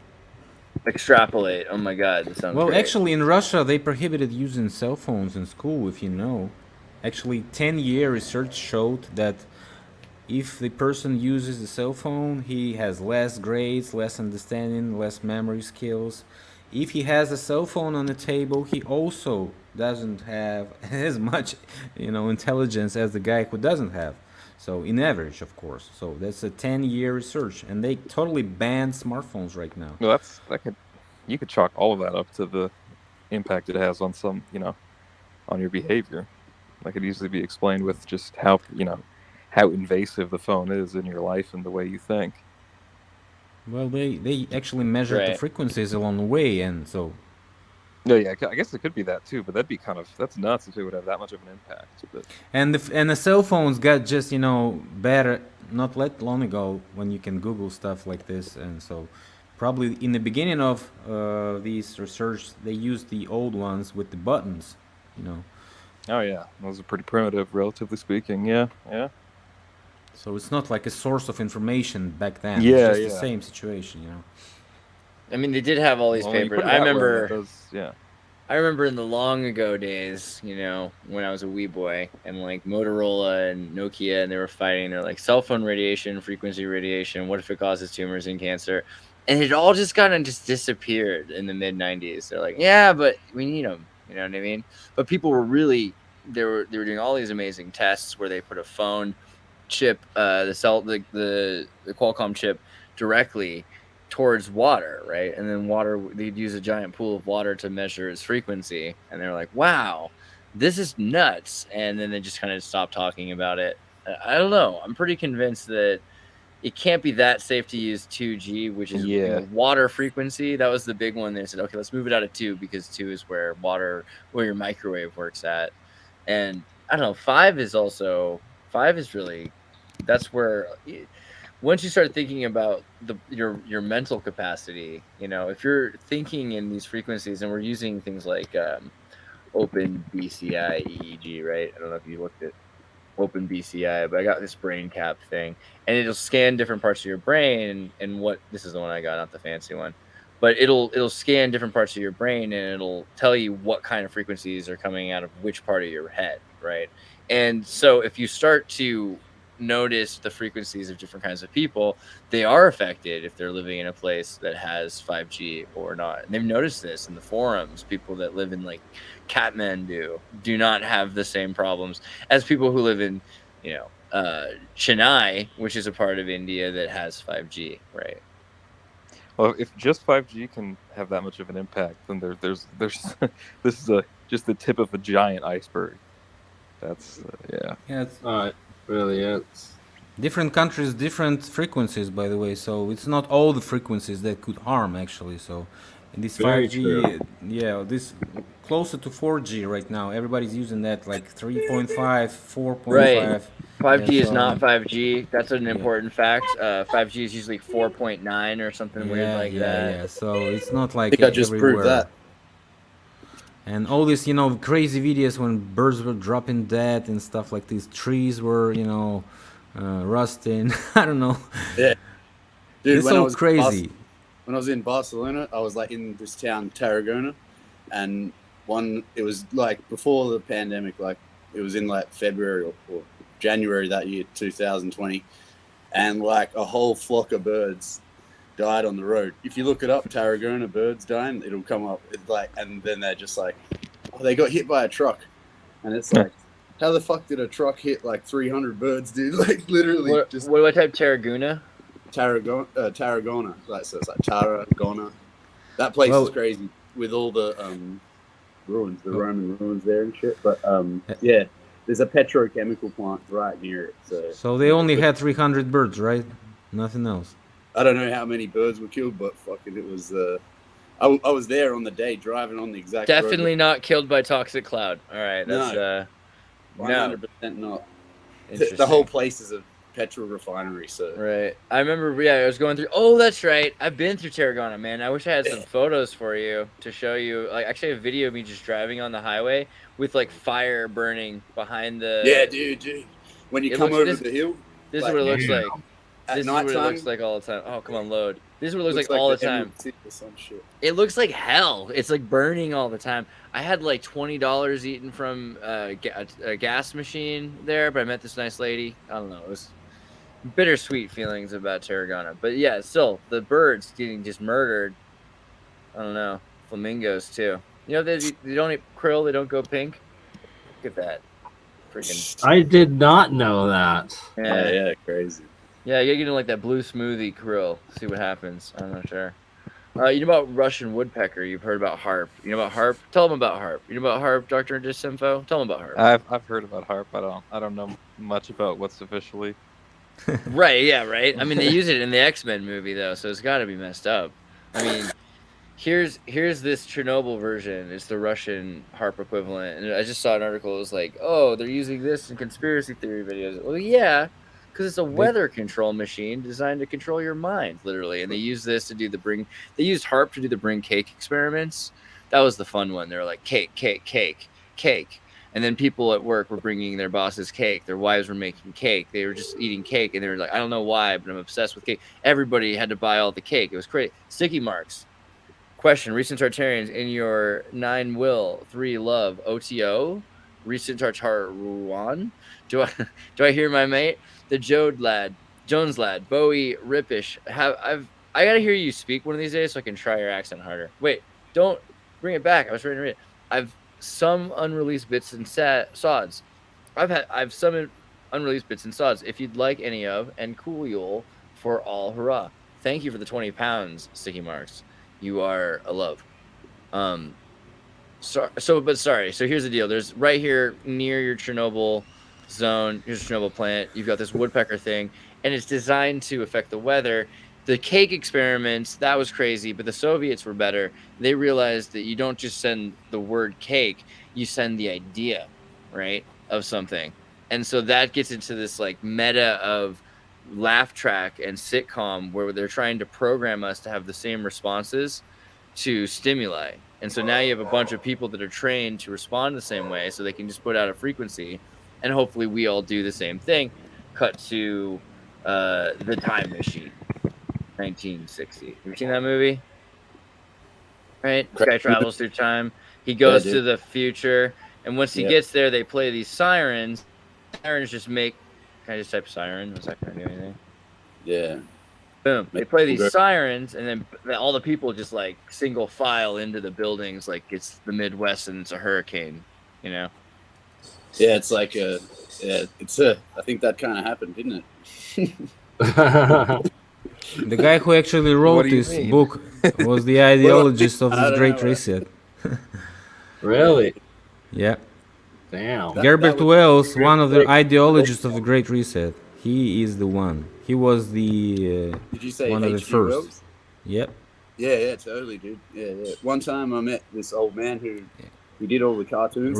Read the titles of his books. Yeah. Before his death, just understand what he was researching about. This old man crazy. Was a famous illustrator, and he would walk around in the mall dressed like hell, 1950 style, but he was like 90 years old when I met him.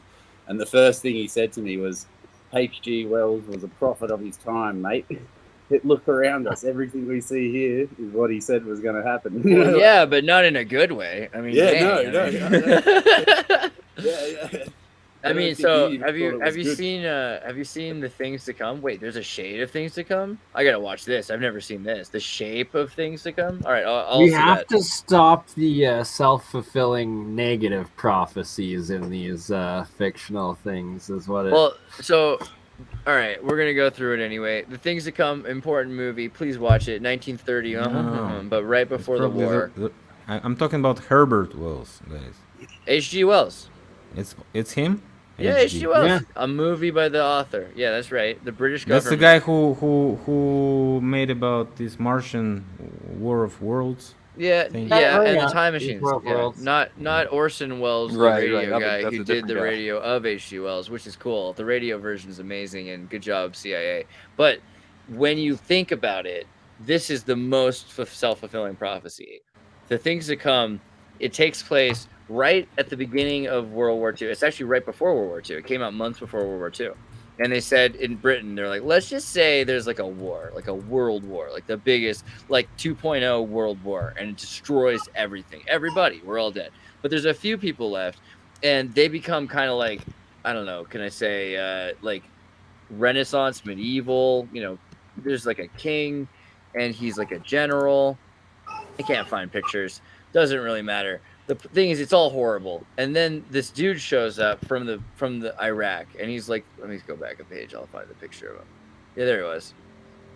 This dude shows up, and he's like, yo, king who's got your Rolls Royce being pulled by a horse in your fallen apart, dilapidated post-World War II that's destroyed everything society.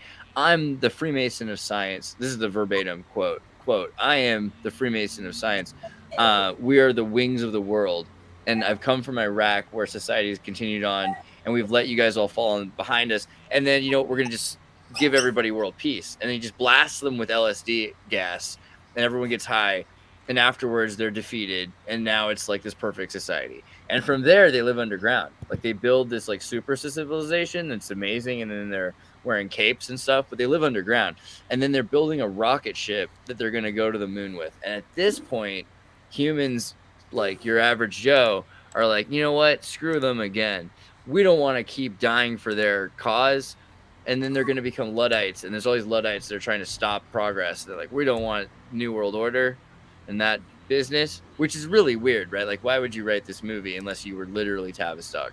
But then the guy says, we're going to give everybody dies. We're going to give people a reason to die for, something to die for.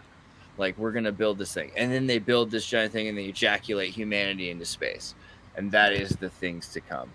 That's their whole idea. And it enslaves humanity forever. It's a crazy, like, how is that like a happy ending, right? But that is you definitely need to see it. I'm not even exaggerating. That's what it's about. Check out the link, his bibliography, and scroll down to nonfiction. Pulling it up. One sec here. Nonfiction. Collection of articles. So he was in Russia. He was traveling. He was talking to Lenin. Russia in the Shadows. His collection of articles. Also, if we go history and essays, World Brain. Next one. What is Coming? 1916. New World for All. 1908. Open Conspiracy. 1928. New World Order. 1940. And so on. Marxism, Liberalism with Joseph Stalin. And so on. So he had a lot of stuff. Not only Future in America. First, there's a lot of articles here. You can scroll and scroll and scroll, and all this stuff is just, you know, ideology for the Great Reset. If you look at it closely, he wrote the New World Order. Well, that's gotta be fun. I gotta read that. Yeah, non-fiction book proposed a framework of international functionalists that could guide the world towards achieving world peace. Well, I mean, that sounds good, right? So the older he became, he was more advanced in this Masonic and all this Illuminati stuff. He was also researching it, and they were using him as one of the ideologists, actually funding him. So he made money on that. Actually, that was his profit, not his non-fiction books, or not his fiction books. I mean. His utopian explorations and concepts of technological change, evolution, identity, and new forms of global governance have seen scholars describe him as the father of science fiction. The British author George Orwell, a harsh critic of Wells, said that no one writing books between 1900 and 1920 influenced the young man as much as H.G. Wells. Orwell expressed that thinking people who were born about the beginning of the century are in some sense Wells' own creation. That's kind of interesting. Yeah, dude, makes you think about it's like all a pattern, you know.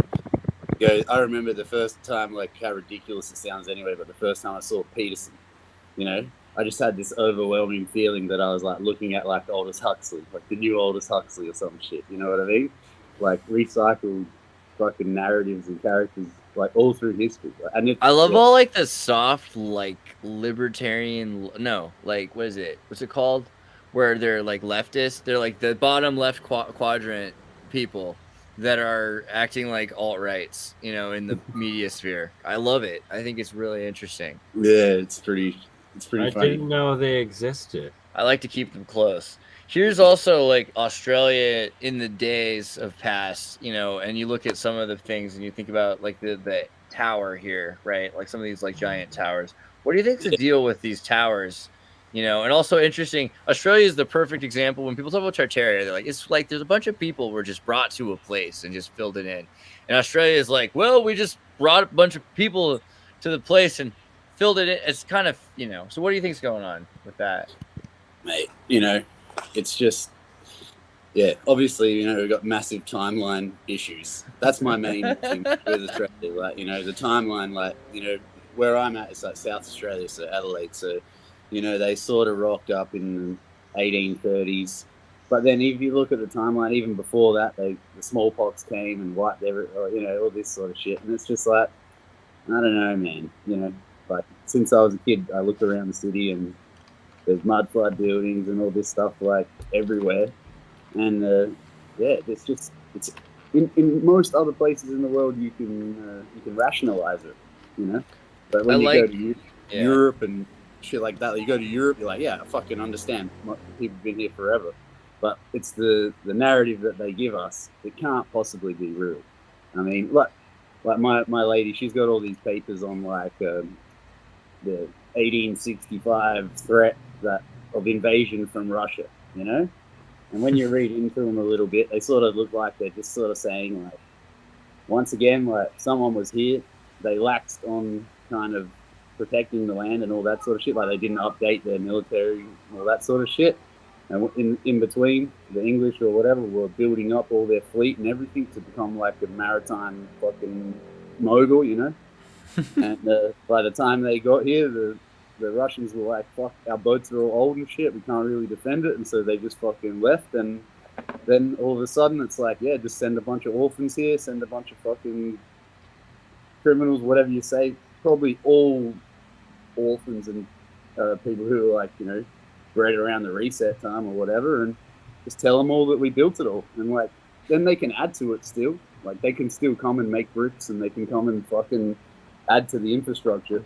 But some of just the basic infrastructure doesn't make sense. Like the roads cutting through the hills, like in my city, right? There's all these paths and shit. They're cutting through the hills, dry stone walls, all this stuff. Like in the countryside, and or the hills, because we're surrounded by a belt of hills, and there's like churches on every tippy top of every fucking hill, and they're all old as shit. And you're just like, dude, there's no way the population could be 30,000 or 40,000 in the 1830s and 40s, and then okay, maybe there's 100,000 or whatever as it gets to the 70s and the 80s, And then around the 1900s, it just fucking explodes, you know? And then the war comes and they send them all to the war, and just, yeah, obvious. It's sort of just like, fuck, dude. I love it. I love the idea, though, because what it's saying here is basically, we're used to this Eurocentricity, like, okay, Europeans could have built stuff, otherwise nobody could do it. Indonesians, you saw on the Graham Hancock thing, Indonesian temple. Gudon Panan or whatever. Yeah, what's it? How you spell that? Gudon. I don't know. Yeah, Gudon Panan. I don't know. I gotta try. Pandang. Man, the point is, there's this giant temple. Yeah, that's the one. That was the one. This guy right here, though, and they said this was fake. They're like, okay, you know what? This must be all natural. And they're like, okay, fine. Maybe non-white people can build a temple sometimes. And even then, they're like, you know what? He probably means white people. Like, they're so pissed about it. They can't deal with it. That there's maybe people around the world that built temples a long time ago. It's manifest destiny. To call Graham Hancock racist. It's manifest destiny. This idea that everything was done by white people, and it's so old, and we're usually like, to the point I thought we were okay with saying that's not the case anymore all the time. It's possible that other people built stuff, but the idea that Australians could have had anything there that wasn't built by British people in the 19th century. Well, there's Portuguese forts and shit, man. You know, like honestly, when I think about it, I think like, you know, the Aboriginals that were in the inland, like living as hunter-gatherers and shit like that, had no interest in that stuff. Like Evan and William Strong says, you know, like they let the Phoenicians live here. They let fucking all these different civilizations come and have like farm here and shit like that. Take resources, but like they were like, you're not included in what we're doing, and they didn't even speak about it to their own tribes and shit because they weren't like interested in buildings because of some prophecy or some shit. Like they've been around long enough. Like, stay away from buildings. It's dangerous. Don't bother doing it. It's not worth it. We'll just fucking live off the land. Like, you know, if you see the maps of the Aboriginal tribes, that, you know, they could pretty much hand stuff on, like, and not, you know, that they were that close to each other, and there's that many of them in their little tribes. Like, you know, trade and everything would have been fine living in the center. But then the English come, and obviously they fucking wiped out heaps of them, so they've probably lost a bunch of their historical knowledge as well. And, you know, then they can be told what they were before. You know, you just threw spears and fucking chased kangaroos around, dude. You know, it's just how it was. You know, you bet they were told. Exactly. You know, so yeah. But I think there's still people, or lots of tribes around the world that are still living in hunter-gatherer right now, as advanced as we are. That it's like, it's existed two different human civilizations essentially all the way back to like the most primal we have these islands. We have places where people aren't allowed to develop too. You know, they're like, we have to get vaccinated. These people can't have electricity. We want to make sure that if everything goes wrong, there's still some humans. They have human zoos, right? They have human zoos essentially. Can I jump in before I forget about indigenous people and Aborigines? By the way, in Belgium, in Brussels, there was a zoo with people in it, Aborigine people from different countries, from different lands, and so on. So, just going back not that far in history, take a look at the Canadian schools. Google Canadian schools, and Indian kids' corpses there. Oh, what's it called? Residential schools. The residential school genocide. Kamloops, dude. In the Kamloops. Yeah, it was not that long ago. No. The same here. We got the stolen generation, like, and that's like I've got friends who are Aboriginal that are born from their father that was stolen and given to an adopted out Western family and all that sort of shit, dude. You know, like there's a whole fucking. Yeah, dude, that's the sort of... But nobody remembers the genocide about, you know, that was prohibited by Ottoman Empire, right? The Turks versus Slavic and European tribes. That's why Slavic are called slaves, because, you know, slaves and Slavic is the same word, actually. That's what it came from. Yeah. Because they were slaves, You got orphan trains too. You got janissaries. You're right. There's the Slavs. So in other words, everyone everywhere, you got their kids taken and mixed around, moved around the world. Maybe good for keep it from inbreeding. That's what the Catholic Church said, right? The Catholic Church Look at the Irish kids in America when they were working, like from 8 to 12 years old kids are like brought to America, and the Catholic Church would just say, "Hey, you know what? We should bring a bunch of these kids to Canada and bring some Canadians down there, because then that way they don't the genes are fresh." I mean, this is the Catholic Church. This is so close to eugenics, but it's like theogenics or something. I don't know, mixing good Catholics. Right? Well, it almost reminds me. This isn't any sort of. There's no genetic consequence to this, but it reminds me of the monkeys that would kidnap puppies and raise them to guard them. That's the best story I've ever heard. Where do I even find that? What?